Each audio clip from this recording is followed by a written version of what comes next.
The next school year is just around the corner, and local districts are preparing plans now to get kids back into the classroom one way or another. So joining us for this part of the program is Topeka Public School Superintendent Dr. Tiffany Anderson and Mark Tallman with the Kansas Association of School Boards. Welcome, both of you. Thank you for joining us tonight. Thank you.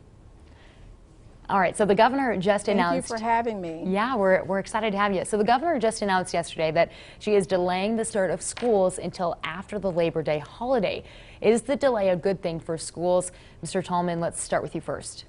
Well, we were hearing from a number of school leaders around the state that they were concerned about a time to get ready. I think there's difference of opinion depending on where you are. That's one of the things about education in Kansas.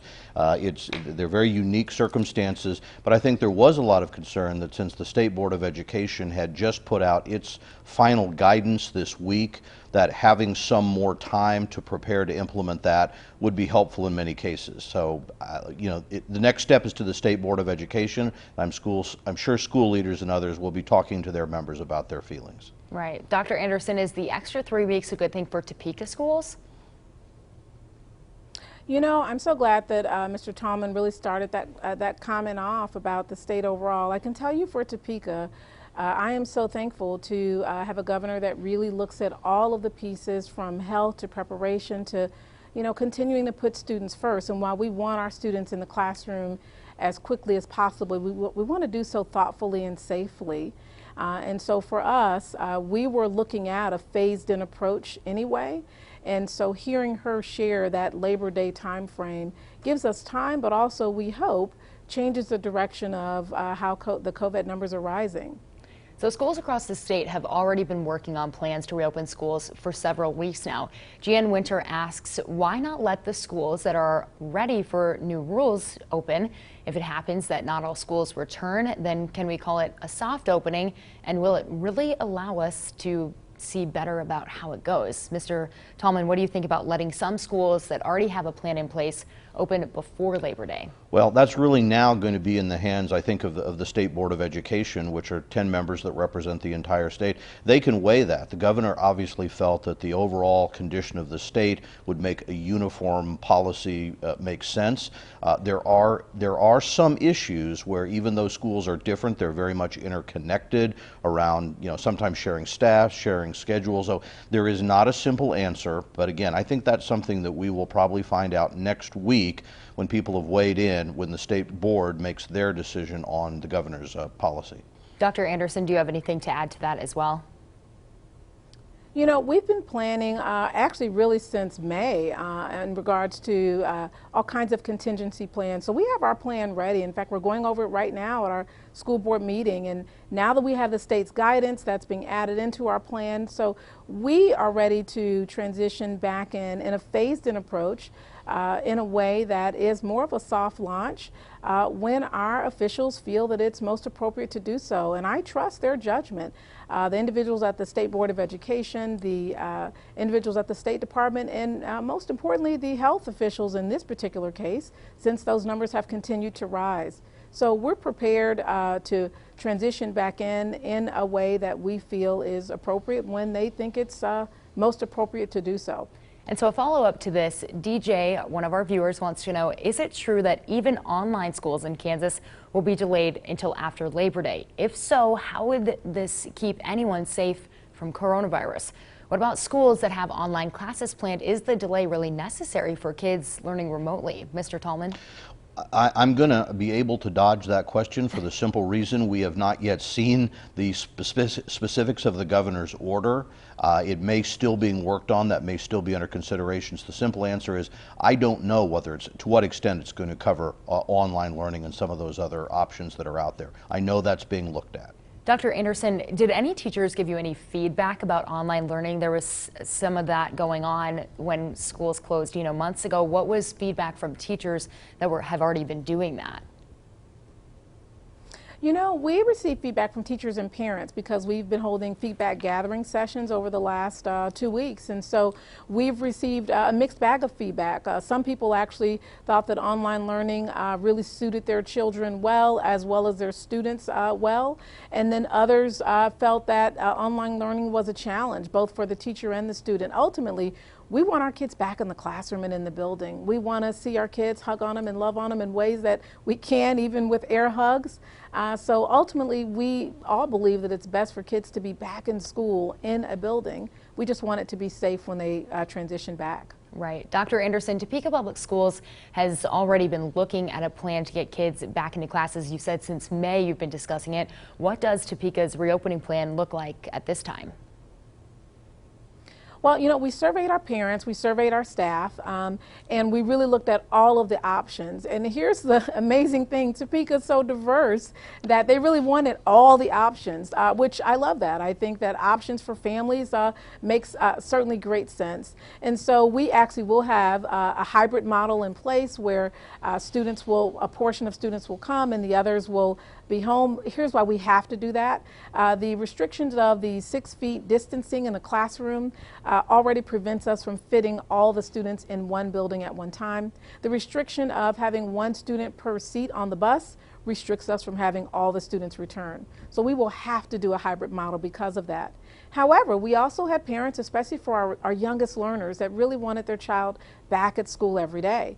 So we actually right now in our plan, we have plans for having some of our early learners back in school every day because those class sizes were already small. Many of those classes were 15 students or 16 students. Additionally, our alternative schools have asked, can they be back every day? For our administrators, they really are looking at that because many of those classes are 10 to 1 and some of them are even smaller.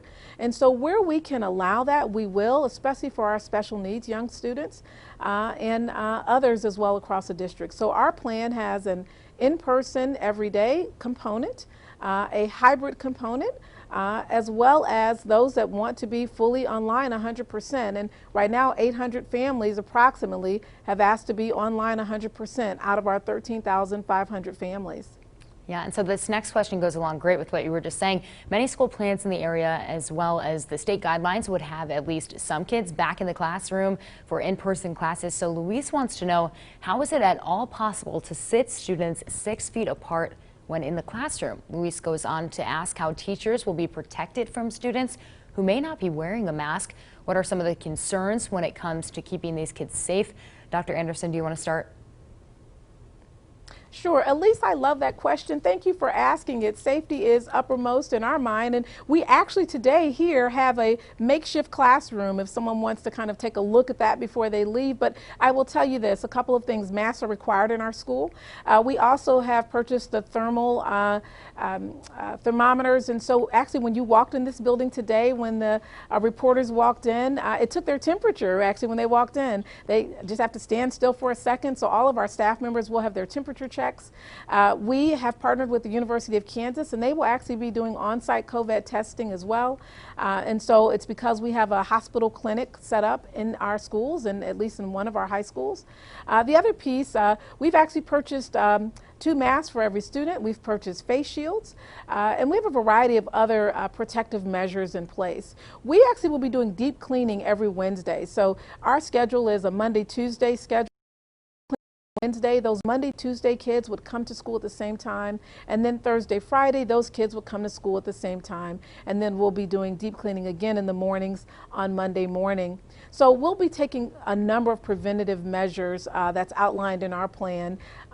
It is a student's first model. You can always make up a day of school, you can't make up a student's life. And right. So for us, our phased-in approach really starts with remote learning, and based on the health conditions and the consultation with the health department, we'll move from phase 1 to 2 to 3 and have all of our students back engaged. We hope sometime very soon. Yeah, I really like that phrase. That really puts it together nicely. Now, there are a growing number of educators who are concerned about teaching in the classroom, again, fearing exposure to the virus. What about teachers who don't want to go back? Mr. Tallman, what are you hearing from those teachers?